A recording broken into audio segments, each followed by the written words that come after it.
special Tomorrowland-themed Disney logo expects me to forget the 30 seconds stolen from my life. This is a story about the future. Just because Clooney's face is in the picture doesn't make this not narration. Environmental collapse. And scientific breakthroughs, wonder and beauty. Could you please just stop interrupting? The screenwriter of this movie would be excellent at CinemaSins, curiously. And closer. I know. Tell them about I can't tell them anything until Skip. It's official. Everyone working at Hollywood had some formative experience with the World's Fair back in the day, and it led to every screenplay ever written. This kid survives this.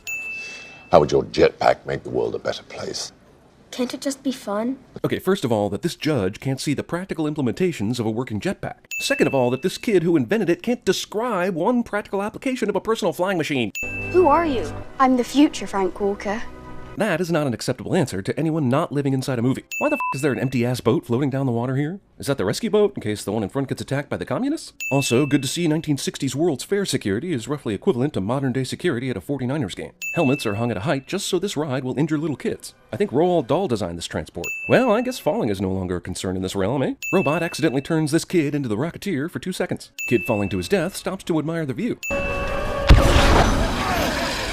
Just how Athena planned it. Because if you think you could tell this story better, I would absolutely love to hear you try. I would too. Futuristic movie steals the beginning scene of just about every paranormal activity. That's serious. That's Canopus. Are you gonna go through your entire childhood? This argument is not endearing. She's outside a perimeter fence about to operate an RC helicopter, but she decides to do it bathed in all the light. And allegedly, this is a NASA launch platform, so security is minimal. iPhone product placement couldn't feel more forced if it tried. Wait, what kind of security fence is this? It just curves outward? No spikes or razor wire at the top or nothing? Just a gentle slope? I mean, no wonder, right? Why would you remove your helmet and hood immediately after landing in the property you're trying to stealthily infiltrate? Sure, let's get distracted by stars while you're on the restricted NASA launch site. Movie shows me the Demon Looper kid mere minutes after showing me the one kid who played young Noah on Heroes. Movie is trying to give me a stroke solely from evil-looking child actors. Even the teeniest of actions could change the future.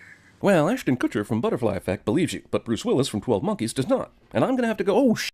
I chose 2 time travel example actors who were both married to Demi Moore. I swear to God I didn't do that on purpose. Discount Tim, holy fucking crap. Yeah, Eddie Newton. Sure, Newton's his last name. You might as well have called this guy E. Einstein McSquared. Girl who sabotaged NASA platforms keeps hesitating, for some reason, in taking a single bite of that apple in her hand. Smart girl keeps doing this because maybe she wants to get caught? She's a serial killer in waiting? Once again, Athena just expects people to know what to do with like this. Discount Emerald City. What's the point of being transported to a different place if you're constrained by the limitations of the original place? Guy in handcuffs is allowed to interact with people, talk, and do stuff normal prisoners are not allowed to do. No idea of the strings I had to pull to keep Homeland Security from pressing charges, Casey. Well, what? Did you have to blow someone? You seem to be well beyond retired, so what kind of favors can you even call in at this point? Hey, General, I'll sing at your daughter's wedding if you look the other way on this one. What's that? Yes, Jesus, I'll bring my f***ing wife, okay? Why is it always daytime in this f***ing field, no matter what time it is on Earth when she touches this shit? Now she knows she's constrained by where her body actually is, and she still does this in her dad's room. Man, this magically transporting pin is some bullshit. Also, I think this is a nasty enough fall to sin the fact that she survives this. Casey is absolutely sure that she can navigate through the other world by traveling in this world, which doesn't make sense, considering she appeared in virtually all the same spots from the jail, from the car, and from the house. Wait, are you telling me she eyeballed that distance from her own front yard? That's amazing! How many people have died using this pin transporter? A lot, right? We're in the middle of a 5-minute unbroken shot, which would feel a lot more impressive if I didn't feel like it was getting broken every time the camera moved to look at some heavy amounts of green screen and special effect. This guy's digital futuristic newspaper is still rigid in form and not remotely pliable or paper-like. Well, this is essentially the same set Guardians of the Galaxy used for the scene where all the Guardians are arrested at once. Huzzah for thriftiness! Now you run out of power! If it had kept going for a few seconds longer and then given out, you would have drowned, just FYI. What are we looking for? You're looking for a collectible pin with a T on it. Shouldn't be too hard to find that very specific one on eBay. Also, just type in vintage round pins and that come up in no time. Okay, give me their number. Jesus, can't you look at the screen? Could you please tell me when Casey will be back? Aren't you following her around? What is your deal that you follow someone around, give them a mysterious pin, leave, and then come back at some random time with no clue of their whereabouts? Don't ask me how I know your name. I know it the same way I know that you are lying to me. But you can't figure out where the hell Casey went because you're omniscient until you aren't. Are you from the future? You clearly understand.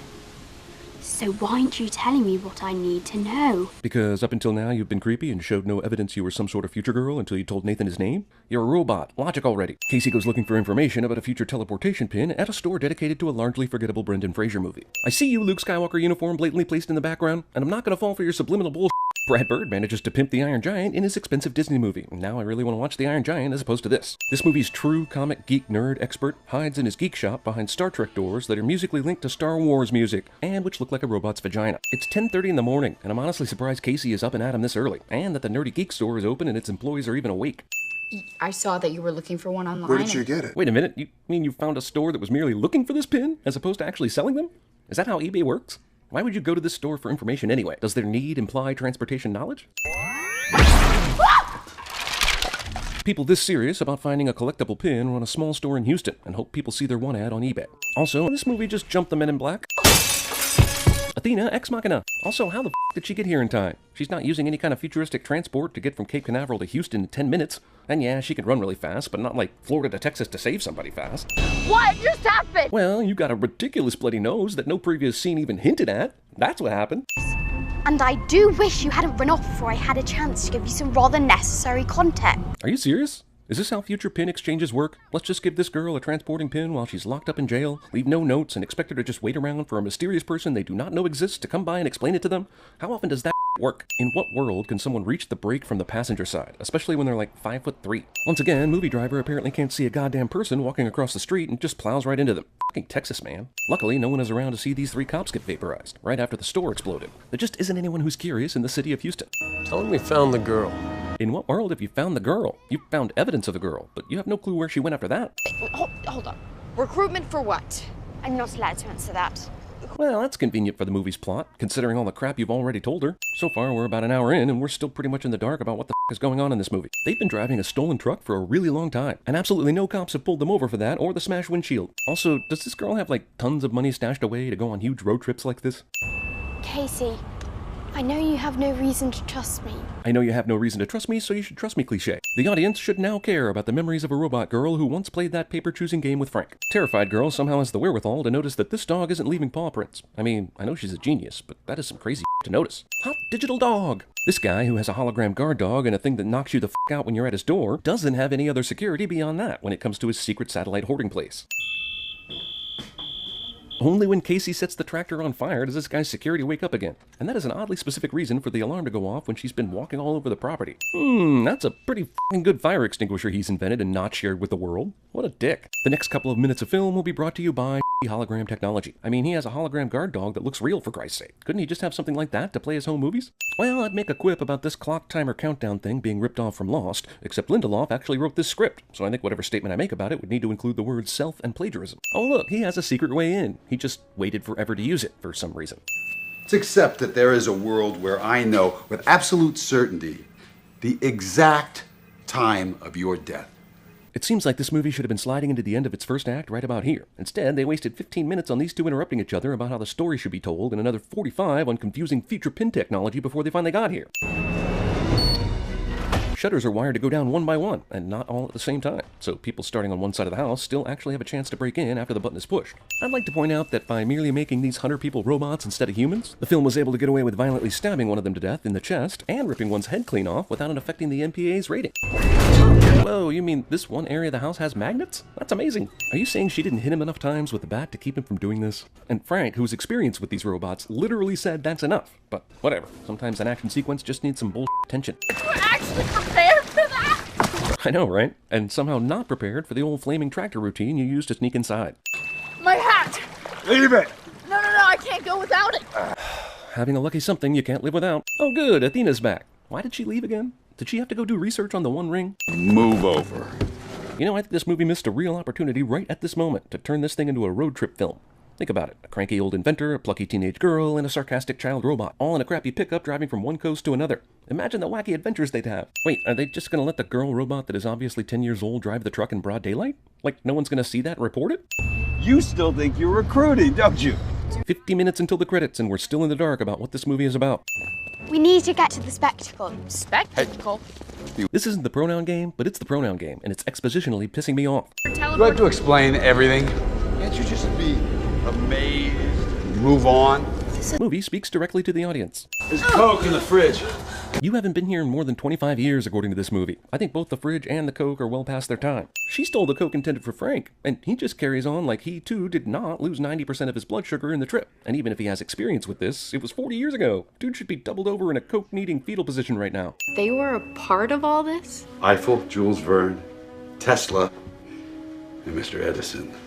So this movie is saying Tesla and Edison willingly cooperated together on a science thing? Do you think this movie realizes how national treasure it's gotten at this point? Because I don't think it does. Luckily for the story and the film's rating, all the humans here at this moment are only standing on the perimeter down here. Come the on! Also, I'm guessing this ship has never been used, but sure, it still works after hundreds of years because the future. This guard seems very concerned about 3 dudes running up the Eiffel Tower, but was in no way troubled by the Eiffel Tower splitting in 2 to make way for a rocket a minute ago. Why does a rocket have glass windows? Okay, hold the phone. Clooney and the girl acted as though they'd done this before, but the way Paris is reacting, this is unprecedented. But even if it was 40 years ago, if the Eiffel Tower had separated for a blue rocket launch, that would be well known today, unless they use that Jupiter ascending magic bull. Does no one think they're about to die? God damn it, society. Look, this woman here and this dude are filming in portrait instead of landscape, and this chick here is using a goddamn iPad to film video. None of this is acceptable. I feel like we just went through this. They took one transport just to get to Paris. Now they're in a shuttle they launched from the Eiffel Tower because apparently this can't be cool unless they get to use a famous monument in the process. While we got a brief glimpse earlier, a movie called Tomorrowland will wait 1 hour and 26 minutes to actually spend any real time in Tomorrowland. I suspect the effects budget was at least part of the reason. Now what? You tell me. Seriously? He agreed to go on this trip without discussing what they would do before they arrived? Don't you feel like the whole screenplay was written like this? Well, you wanted to see Tomorrowland. Roll credits. Frank. How the f*** do you recognize a 40 years older version of Frank? That's maybe more impressive than any other thing shown in this movie. I think she can fix it, David. We are now 30 minutes away from the credits, and we still don't know what the f*** it is. She doesn't know what it is either. Seems like that could have been discussed before they got here, but better to keep everyone in the dark. The world, Miss Newton. He thinks you can fix the world. Well, I don't know about you, but I started drinking a half hour ago, so this is plenty enough explanation for me. Bring on the crazy.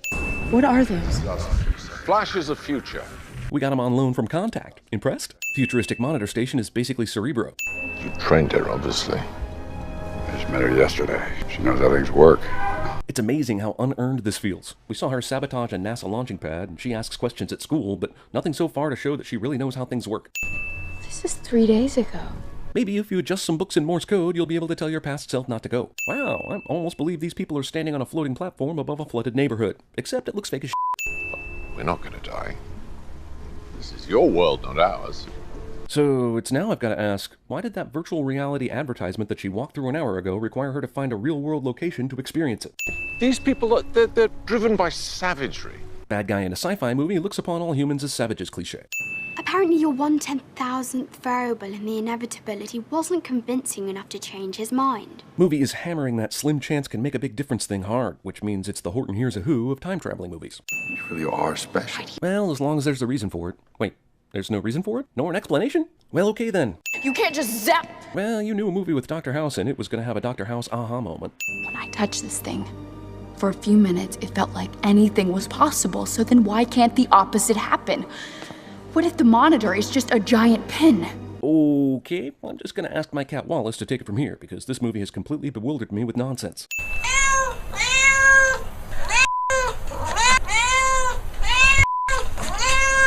Holy shit, is that a Stargate? Did they lose their patent? It isn't just receiving tachyons. It is taking a possible future and making it... Amplifying it, transmitting it, like a feedback loop. It's a self-fulfilling prophecy that... Are there really questions about why this movie bombed? Seems pretty obvious they jargon people to death. Movie directed by a guy who directed another movie about monologuing is about to allow this bad guy to monologue for a world record amount of time.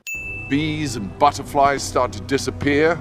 The glaciers melt. Right, alternate dimension maybe human race sees Earth humans being terrible and prescribes immediate genocide, because they're evolved, right? That's not the monitor's fault. That's yours. Gotta tell you, my Dr. House meets Dr. Doug Ross fanfiction is way the hell better than this. Nix keeps an important plot device around his wrist so Frank can easily access it during a handshake. Casey! The bomb! This movie is barely giving Casey any more information than it's giving me. Robot 10-year-old pulls a wire or two and suddenly this movie is real steel. Thank goodness for the Tachyon see the near future Omega-13 effect that we only just learned about a few minutes ago that can show Casey how to operate this bomb. But my question is, how did the first Casey through this timeline know how to operate the bomb? Falling from that height, at that speed, even if a robot arm caught the platform? She dead, yo. Oh, come on, man. Wall-E would have been able to hold it. This guy was the mascot for the Prometheus school of running away from things. I mean, dude, a simple roll to the left or right and you would avoid this, no? And that's how he became Dr. House. No wonder he's cranky. Little known fact, alternate dimension robot girls can get knocked unconscious. Huh, who knew? Luckily, this is just the future, and for this one time, it's on a long delay so that Athena can save Frank. There are things I need to tell you before the automated program kicks in. Fortunately, this program will allow me to tell you an unabridged story about how my AI learned to fall in love with a human, all before I die. I'm having unusual thoughts towards Frank Walker. They've also led to what my AI tells me is my first visit from Aunt Flobot. Almost 2 full minutes of Robot Frank childhood romance backstory I don't even care a tiny bit about. Hey, Casey, we're about to blow up this monitor thing, so you might want to start getting the hell out of here right now. F it. Movie stops just one pair of laser skates shy of ripping off Jupiter Ascending.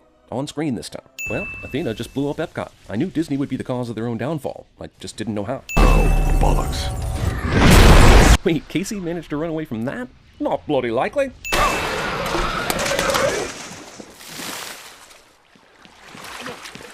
What? She did not run that far to get here that fast, goddammit. You think it'll work? I guess we have to make it work. You got that, America? We are looking for dreamers. Anyone who will feed the right wolf. Well, I seriously think there's half a movie on the cutting room floor. I am so f***ing lost, I'm not even sure which faction this chick ended up choosing. Was it Amity? Also, did all the people around them stand around for 2 f***ing hours listening to this story? Are they as confused as we are? Why are the only Tomorrowland Dreamer recruiter candidates children? When recruiting the best minds in the world, we'll pluck you down in the middle of f***ing nowhere to start. Cities are for closers only. This guy gets a recruitment pin because he's creative. So why not get elite? Also, it's time to reprogram the Recruitobots if one of them is just tossing out Tomorrowland pins to any old street musician. It looks like all these assholes are getting the same unexplained pin treatment as Casey was. But can it come with a fucking booklet on what to do next? Haha, Jesus, we clearly saw the windmill field as a destination when Clooney was sending off the Recruitobots. Which means, one of them merely walked up to the first human he found, planted a pin, and called it a day. Lazy ass. I'm glad we could see everyone who got a pin. I would not have believed people around the world were getting these unless they showed me the entire roster. All of them touched it at the same time? Also, remember that Casey kept running into walls when she got her pin. She had to go to a specific place in her town in order for the pin to take her to Tomorrowland. So why are these people from around the world all in the same place? Also, I can't wait to see the massive clusterfuck of all these people not knowing how to get to the city exactly, bumping into each other and stuff around the house, and eventually getting pissed off at one another enough to build an atomic bomb and make this whole movie's work useless.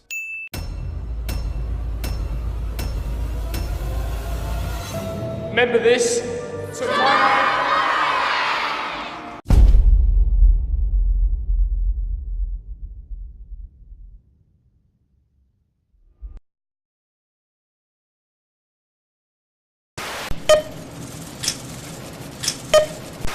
Who are you? I'm Batman.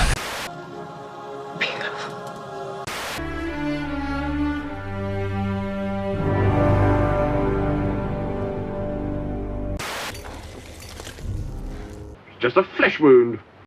Think this is a game? You're too young to train here. End of story. Now quit wasting our time. Get the f out of here. Motivation for what? We need to go back over, Frank. We have to go back, Kate. We have to go back! All the charm and the sense of purpose and the cute little smile. It's all just software. Run by little ones and zeros, little bits of data. It's all just electrons. We're within limits. Barely. I'm okay to go! Just relax. Been asleep for almost 9 hours now. This certainly is a big, round room. The brainwaves of mutants are different from average human beings. This device amplifies my power, allowing me to locate mutants across great distances.